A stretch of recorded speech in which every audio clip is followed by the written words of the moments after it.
सरजमीन film की शुरुआत होती है कश्मीर से। कहने को तो कश्मीर एक खूबसूरत जगह है, लेकिन खूबसूरती से ज्यादा ये स्टेट अंदर से जख्मी है।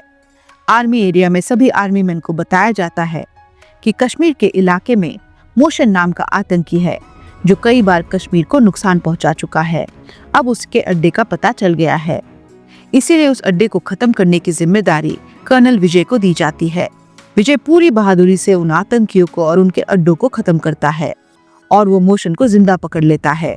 मिशन की सक्सेस की खुशी में विजय के लिए एक पार्टी ऑर्गेनाइज की गई है। वहाँ पर विजय की वाइफ मेहर कहती है कि सबके सामने उनका बेटा कुछ कहना चाहता है। तब उनका बेटा हरमन स्टेज पे जाता है और अपने पापा के लिए 2 लाइंस बोलता है, लेकिन हरमन को बोलने में बहुत दिक्कत होती है। वो 2 शब्द भी मुश्किल से कह नहीं पाता। मतलब हरमन को स्टैमरिंग की प्रॉब्लम है। सब लोग हरमन के बारे में बात करने लगते हैं। ये देखकर विजय को अच्छा नहीं लगता और विजय पार्टी छोड़कर चला जाता है। तब मेहर उसे कहती है कि हरमन हमारा ही बेटा है, आप उसे प्यार क्यों नहीं करते? उसमें कमियां हैं तो क्या हुआ? क्या हम उसके साथ नॉर्मल जैसा बिहेव नहीं कर सकते? इस बात को लेकर दोनों में बहस हो जाती है। विजय तो ये तक कह देता है कि मुझे शर्म आता है कि वो मेरा बेटा है। ये बात हरमन भी सुन लेता है। फिर मेहर अपने बेटे को समझाती है कि कभी कभी माँ बाप गुस्से में ऐसा कुछ कह देते हैं, लेकिन उनके दिल में कुछ नहीं होता। लेकिन हरमन इतना छोटा भी नहीं था कि उसे कुछ समझ ना आए, और आज तो उसने अपने कानों से सुन लिया था। हरमन जानता है कि वो कमजोर है, लेकिन वो हमेशा कोशिश करता है कि वैसे बन जाए जैसे उसके पापा चाहते हैं। दरअसल विजय इतने सख्त इसीलिए हैं क्योंकि उसके पापा भी एक आर्मी ऑफिसर थे और बचपन से ही उसे सख्त ट्रेनिंग दी गई थी। जब उसकी खेलने कूदने की एज थी, तब उसके हाथों में बंदूक थमा दी गई थी। लेकिन जब वो अपने पापा के एक्सपेक्टेशंस पर खरा नहीं उतर पाता, तो उसके पापा कहते थे, तुमसे कुछ नहीं होगा, तुम मेरे जैसे कभी नहीं बन सकते। अब अगले दिन विजय को एक अननोन आदमी का कॉल आता है। उसने सिर्फ इतना कहा, कर्नल विजय, आपके बेटे का नाम हरमन है ना? इतना कहकर फोन कट कर देता है। विजय तुरंत हरमन को ढूंढने लगता है। वो भाग के ग्राउंड की तरफ जाता है। तब उसे दिखता है कि हरमन अपने दोस्त के साथ मैच खेल रहा है। वो बहुत डर गया था। तब उसके पास एक आदमी आता है।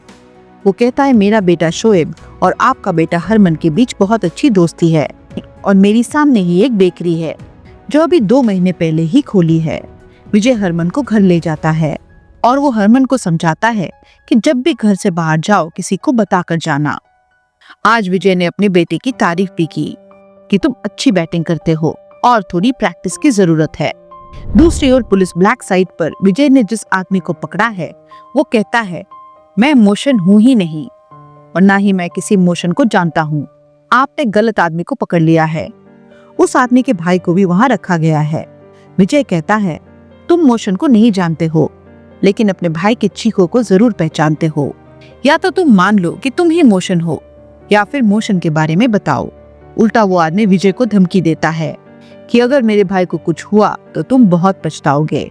घर में हरमन अपनी माँ से बात करता है कि शोएब के अब्बू उसे बहुत प्यार करते हैं क्योंकि उसकी अम्मी नहीं है। अब मेहर हरमन को एक चेन पहनाती है और कहती है, ये तुम्हारे अब्बा की है, जो देखकर हरमन खुश हो जाता है।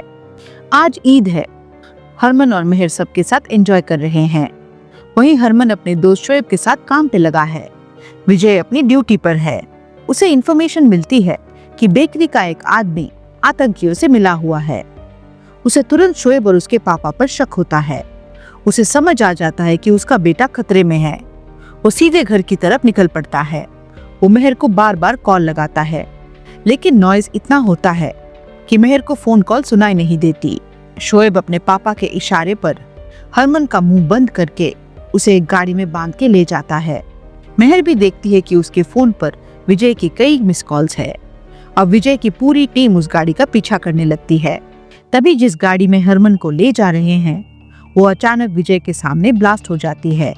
जब वो पास पहुंचते हैं तो उस गाड़ी में सिर्फ शोएब के पापा की बॉडी मिलती है और शोएब हरमन को लेकर गायब हो चुका है। हरमन ना मिलने पर मेहर बहुत उदास होती है। वो हर हाल में अपने बेटे को वापस लाना चाहती है। इस बात को लेकर मेहर और विजय में झगड़ा होता है। मेहर कहती है, तुमने अपनी पूरी जिंदगी एक अच्छा आर्मी ऑफिसर बनने में लगा दी। अगर एक अच्छा पिता बनने की कोशिश की होती तो आज हमारा बेटा हमारे साथ होता। विजय उसे समझाता है कि मुझे भी अपने बेटे की चिंता है, जो मैं बाहर से दिखाता हूँ मैं अंदर से वैसा नहीं हूँ। अब हरमन की जिंदगी तभी बचेगी जब उन दोनों कैदियों को रिहा कर दिया जाए। लेकिन विजय कहता है चाहे कुछ भी हो जाए मैं उन दोनों को रिहा नहीं करूंगा। ये बात सुनकर मेहर विजय पर हाथ उठा देती है। फिर विजय को पता चलता है कि एक अननोन सर्वर से मैसेज आया है कि आप मोशन को वापस कर दो, उसके बदले आप आबिल और काबिल को अरेस्ट कर सकते हो। ये एक एक्सचेंज ऑफर था जहां वो लोग खुद सरेंडर करने के लिए तैयार थे।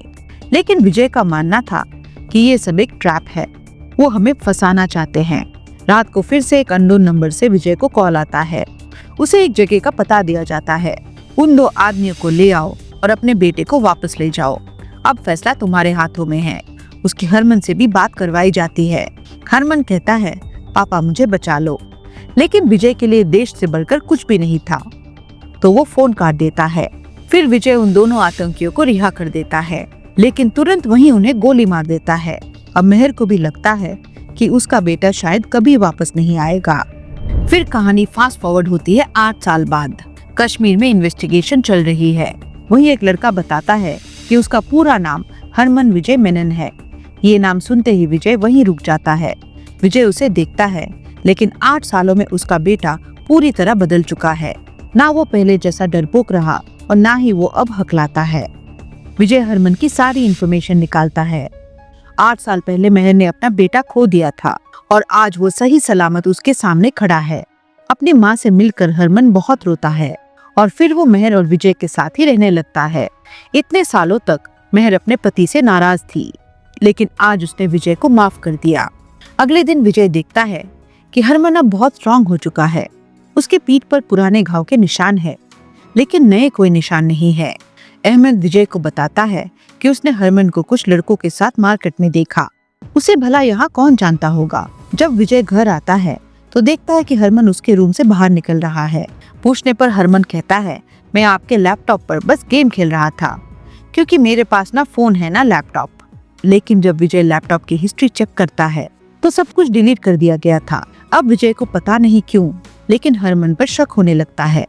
हरमन कहता है कि उसे 2 सालों तक बांध के रखा गया था, लेकिन सवाल ये था कि 8 साल में सिर्फ 2 साल ही क्यों और बाकी 6 सालों का क्या। मेहर बीच में आकर हमेशा विजय को रोक देती है कि ऐसे सवाल मत करो। एक दिन जब हरमन बाथरूम में है तो विजय उसके रूम में जाता है और वहाँ उसे एक फोन मिलता है। उसी वक्त टीवी पर एक न्यूज चलती है। 6 लड़के जिनकी उम्र 15 से 20 साल के बीच है, वो बॉर्डर क्रॉस करके अंदर आ गए हैं। 8 सालों बाद कश्मीर में एक बड़ा हमला हुआ है। इस हमले की जिम्मेदारी उन्हीं लड़कों को माना जा रहा है। अब विजय का शक हरमन पर और ज्यादा बढ़ जाता है। वो हरमन के फोन को क्लोन करने के लिए भेज देता है और उसके बालों से डीएनए टेस्ट भी करवा लेता है। तभी वहाँ मेहर आ जाती है और डीएनए रिपोर्ट देख लेती है, लेकिन उसे प्रूफ की जरूरत ही नहीं थी। वो विजय पर गुस्सा होती है कि मुझे नहीं पता था तुम इतनी हद तक जा सकते हो, क्योंकि रिपोर्ट में क्लियरली लिखा था हरमन आपका ही बेटा है। अब विजय को अपने किए पर शर्मिंदगी होती है, क्योंकि उसने अपने ही बेटे पर शक किया। इसीलिए वो हरमन के पास जाता है और उससे माफी मांगता है। फिर ये सब छोड़कर तीनों कुछ दिन की छुट्टी लेकर कहीं घूमने जाते हैं और अब पता चलता है कि हरमन का प्लान कुछ और ही था। फ्लैशबैक की कहानी में जब हरमन को किडनैप करके ले गया था, उन लोगों ने हरमन को उसके पापा की रिकॉर्डिंग सुनाई थी, जिसमें विजय कहता है मेरे लिए सरजमीन से ज्यादा बढ़कर कुछ नहीं है, चाहे मेरा बेटा ही क्यों ना हो। उन्होंने हरमन से कहा तुम्हारे पापा ने तुम्हें यहाँ मरने के लिए छोड़ दिया है, वो तुमसे ज्यादा अपने देश से प्यार करते हैं। अब से तुम्हारा नाम हैरिस होगा। हम तुम्हें वो प्यार देंगे जो तुम्हारे पिता ने तुम्हें कभी नहीं दिया। तुम यहाँ एक नई पहचान पाओगे। अपने पिता की इस नफरत ने हरमन को अंदर से मजबूत बनाया। उसने हकलाना भी छोड़ दिया और आतंकियों का साथ देना शुरू कर दिया।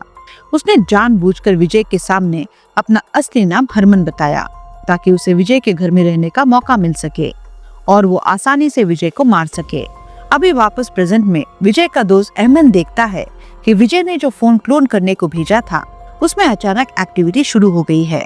सारी मैसेजेस उसी फोन से भेजी गई है, जिसमें हरमन ने अपने साथियों को मैसेज भेजा है कि मुझ पर नजर रखी जा रही है और मैं विजय मेनन को जल्द ही मार दूंगा। अहमद तुरंत विजय को एक फैक्स भेजता है, लेकिन फैक्स पहुंचने से पहले हरमन और विजय बाहर घूमने निकल जाते हैं और घर में सिर्फ मेहर अकेली होती है। अब मेहर वो फैक्स पढ़ती है जिसमें लिखा था, आज मैं विजय मेनन को मार दूंगा। अहमद भी गाड़ी लेकर तुरंत निकल जाता है, लेकिन नेटवर्क इशू की वजह से विजय का फोन नहीं लग पा रहा। वहीं दूसरी ओर हरमन विजय को मारने ही वाला है, तभी वहाँ मेहर आ जाती है और गोली उसे लग जाती है। हरमन वहाँ से भागने में कामयाब होता है और अपने अड्डे पर पहुँच जाता है। शोएब और उसका चाचा बात करते हैं कि हरमन अभी भी कमजोर है, उसे अपने बाप से अभी भी उम्मीद है। फिर शोएब और उसके चाचा प्लान बनाते हैं कि इस बार हम विजय को अंदर से तोड़ देंगे। जब उसका बेटा ही उसके खिलाफ खड़ा होगा तब उसकी सारी अकड़ निकल जाएगी। वहीं विजय और मेहर अब हॉस्पिटल में हैं। टाइम पे हॉस्पिटल पहुंचने की वजह से मेहर की जान बच जाती है, लेकिन उसे सबसे ज्यादा दुख इस बात का होता है कि जिसके लिए वो सबसे लड़ती रही, आज वही बेटा उसके खिलाफ खड़ा हो गया है। लेकिन अब वो भी उसे वापस लाना चाहती है। मेहर विजय से कहती है, मैं अपने बेटे को दोबारा नहीं खोना चाहती, तुम्हें उसे वापस लाना ही होगा, मैं उसे समझाऊंगी। फिर एक दिन हरमन अपने घर फोन करता है। अपनी माँ की आवाज सुनकर वो खुश हो जाता है कि उसकी माँ ठीक है।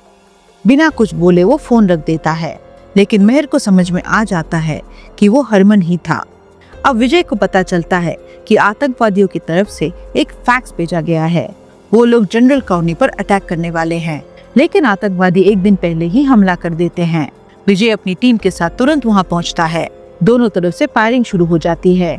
विजय का दिल उस वक्त टूट जाता है जब वो हरमन को बंदूक लेकर अपने सामने देखता है। इस एनकाउंटर में हरमन और शोएब तो भाग जाता है, लेकिन शोएब का चाचा विजय के हाथ लग जाता है। अगली सुबह केशु डैम की ओपनिंग होने वाली है। टाइम रखा गया है 11 बजे। शोएब अपने चाचा के पकड़े जाने पर हरमन से गुस्सा हो जाता है। तब हरमन कहता है, कल मैं अकेले जाऊंगा, मिशन मैं कंप्लीट करूंगा, मैं कमजोर नहीं हूँ, ये कल दिखा दूंगा। वहीं विजय हरमन को ढूंढना चाहता है। मेहर उससे पूछती है, अगर कल हरमन तुम्हारे सामने आए तो तुम किसे चुनोगे? लेकिन विजय के पास इसका कोई जवाब नहीं होता। अगले दिन रैम की ओपनिंग की पूरी तैयारी हो चुकी है। धीरे धीरे भीड़ भी इकट्ठा होने लगती है, लेकिन स्टेज के नीचे एक टाइम बॉम्ब लगाया गया है। दूसरी ओर विजय अपनी टीम के साथ टेररिस्ट के अड्डे पर हमला करता है और एक अनजान आदमी शोएब के चाचा के पास आता है, और वो और कोई नहीं बल्कि हरमन की माँ मेहर होती है। यहाँ कहानी में एक बड़ा ट्विस्ट आता है कि असल में मेहर शोएब के चाचा काबिल के साथ काम करती थी, और जिस मोशन को सब ढूंढ रहे हैं वो मेहर ही है। अब काबिल मेहर से कहता है, हमने तुम्हें भी ये काम करने के लिए भेजा था, लेकिन तुम तो विजय की मोहब्बत में पड़ गई। मेहर काबिल से कोड मांगती है, लेकिन काबिल उसे मारने की कोशिश करता है। मेहर भी उस पर वार करती है और दोनों की मौत वहीं हो जाती है। दूसरा बॉम्ब फैक्ट्री के अंदर लगाया गया था, जो उस पूरे एरिया से कनेक्टेड था। विजय वहां पहुंचता है, तभी हरमन भी उसे मारने के लिए आ जाता है। दोनों के बीच जबरदस्त फाइट होती है, लेकिन विजय उस पर हाथ नहीं उठा पाता। हरमन कहता है, आज फिर से आपको चुनना पड़ेगा, आपका देश या आपका बेटा। विजय कहता है, तुम्हारा दुश्मन ये देश नहीं है, ना ही ये जमीन, तुम्हारा दुश्मन तो मैं हूँ जो तुम्हारे सामने खड़ा है। अब हरमन पहली बार अपने पापा के आंखों में अपने लिए प्यार देखता है। उसकी आंखें भर आती है। पीछे खड़ा शोएब ये सब देख रहा है। उसे पता है कि हरमन अपने बाप को नहीं मारेगा, इसीलिए शोएब पीछे से गोली चला देता है। हरमन विजय को धक्का देता है और वो गोली उसे लग जाती है, लेकिन हरमन अब भी जिंदा है। जब शोएब विजय को मारने वाला है, हरमन शोएब को गोली मार देता है। फिर अपने पिता के साथ मिलके बॉम्ब का टाइमर डिफ्यूज कर देता है और सबकी जान बचा लेता है। और सरजमीन फिल्म की कहानी यहीं खत्म होती है। वीडियो अच्छा लगा तो इसे लाइक कीजिए and please consider subscribing to the channel. मिलते हैं अगले वीडियो में। नमस्कार।